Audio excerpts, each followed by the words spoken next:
तर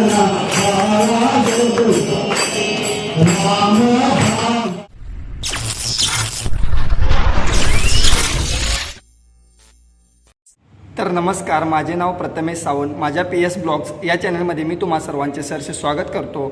नवीन व्हिडिओ घेऊन आलो आहे, ज्यामध्ये तुम्हाला आमच्या लाईन बाजारमधील श्री रामनवमी सोहळा या व्हिडिओच्या माध्यमातून पाहायला मिळणार आहे. व्हिडिओ शेवटपर्यंत बघा. व्हिडिओ आवडल्यास लाईक करा, कमेंट करा, शेअर करा आणि असेच नवनवीन व्हिडिओ पाहायचे असतील तर माझ्या चॅनलला सबस्क्राईब करा.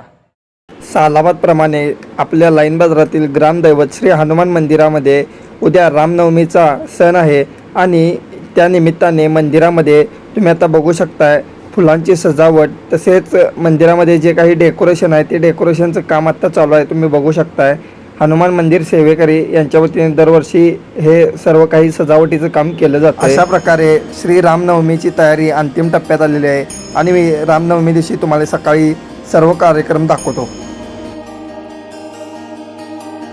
तर नमस्कार, आज आहे श्री प्रभू रामांची रामनवमी आणि रामनवमी निमित्त आज मंदिरामध्ये तुम्ही बघू शकताय खूपच सुंदर अशा प्रकारचे धार्मिक कार्यक्रम, भजन हे सर्व काही पार पडणार आहे आणि मी तुम्हाला हे सर्व काही या व्हिडिओमधून अनुभवता येणार आहे.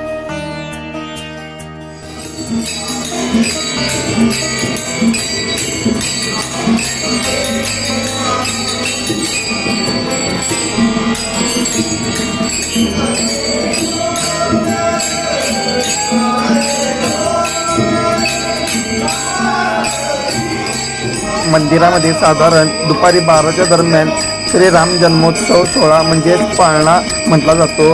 त्या निमित्ताने लाईन बाजारातील सर्व भाविक या ठिकाणी मंदिरामध्ये उपस्थित राहत असतात. हनुमान मंदिरातील गाभाऱ्यातील देखील तुम्ही डेकोरेशन बघू शकताय. खूपच सुंदर अशा प्रकारे श्री हनुमंतांच्या मागे श्रीराम, सीता, लक्ष्मणाचे पोस्टर लावण्यात आलेले आहे व फुलांचे डेकोरेशन खूप सुंदर अशा प्रकारे करण्यात आलेलं आहे. तसेच गाभाऱ्याच्या बाहेर देखील खूप सुंदर अशा प्रकारे राम, सीता, लक्ष्मणाच्या मूर्त्या ठेवलेल्या आहेत. तुम्ही बघू शकता खूप सुंदर असं डेकोरेशन करण्यात आलेलं आहे. तसेच जन्मकाळ सोहळ्यापूर्वी प्रभू श्रीरामांचे नामस्मरण केले जाते. श्रीराम जय राम, जय जय राम.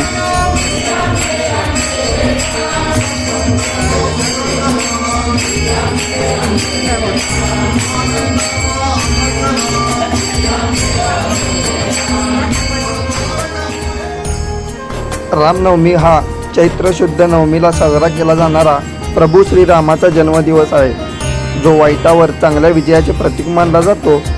विष्णूचा 7वा अवतार मानल्या जाणाऱ्या रामाचा जन्म अयोध्येत दुपारी 12 वाजता झाला. त्यामुळे या दिवशी मंदिरात विशेष पूजा, भजन, कीर्तन आणि शोभायात्रा काढल्या जातात.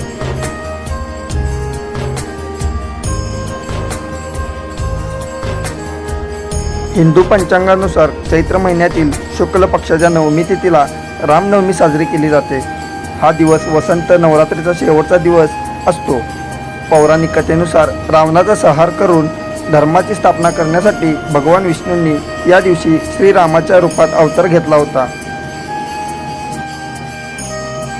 चैत्र शुद्ध नवमी हा हिंदू पंचांगानुसार चैत्र महिन्यातील नवरात्राचा 9वा दिवस आहे. या तिथीस भगवान विष्णूचा 7वा अवतार समजले गेलेले श्रीराम यांचा जन्म झाला अशी मान्यता आहे.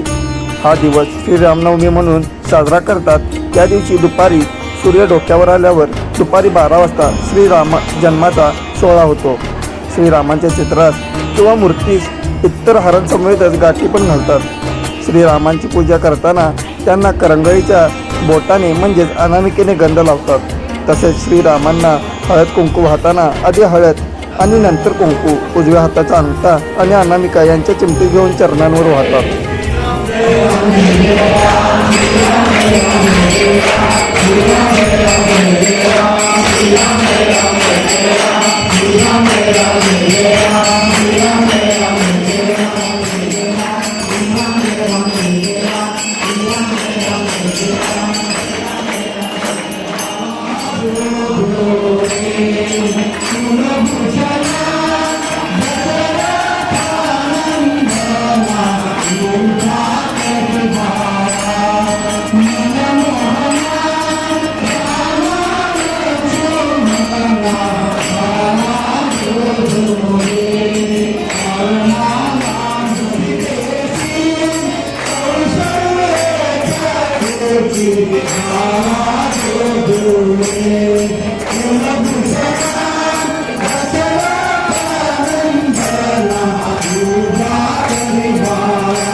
पाळणा म्हणून झाल्यानंतर सर्व भाविक या ठिकाणी दर्शन घेत असतात.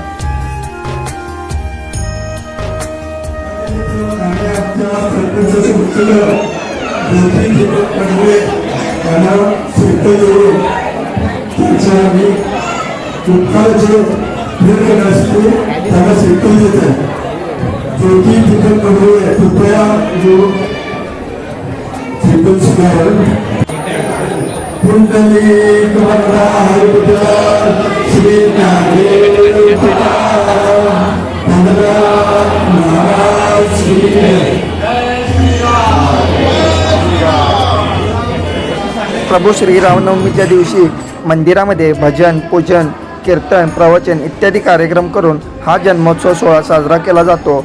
तर काही ठिकाणी गुढीपाडवा ते रामनवमी ह्या काळात रामायण ग्रंथाचे वाचन, रामकथेचे निवेदन, गीत रामायणाचे गायन वगैरे कार्यक्रमही केले जातात.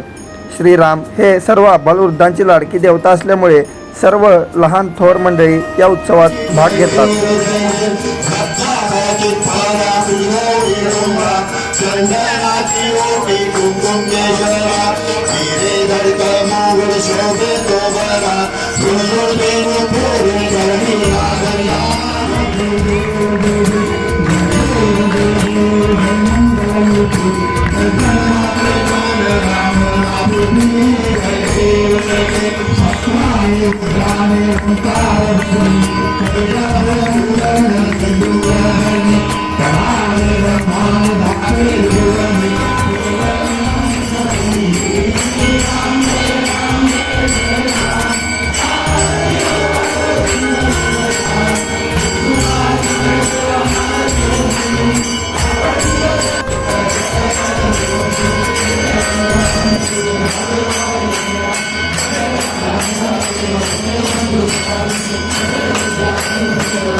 हा संपूर्ण आरती सोहळा पार पडल्यानंतर बाहेर सर्वांना सोंटवडा प्रसाद वाटप केले जात असते.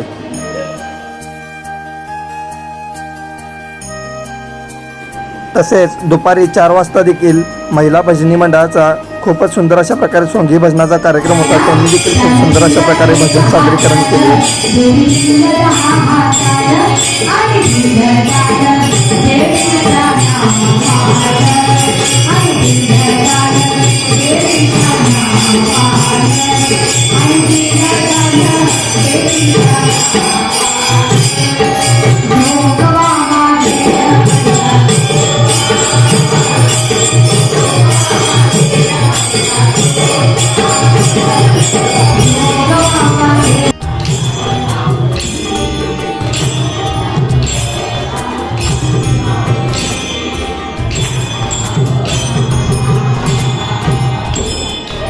तसेच मंदिरामध्ये रात्री 7 वाजता ज्युनियर हनुमान भजनी मंडळाच्या वतीने देखील भावगीतांचा कार्यक्रम सादर करण्यात आला.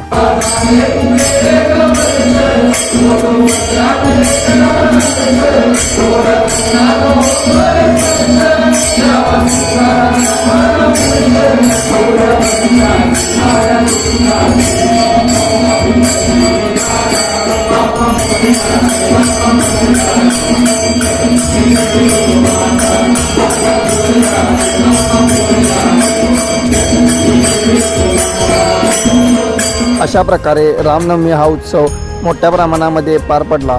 हा व्हिडिओ जर का तुम्हाला आवडला असेल तर लाईक, शेअर, कमेंट करा आणि असेच नवनवीन व्हिडिओ पाहण्यासाठी चॅनलला सबस्क्राईब करा.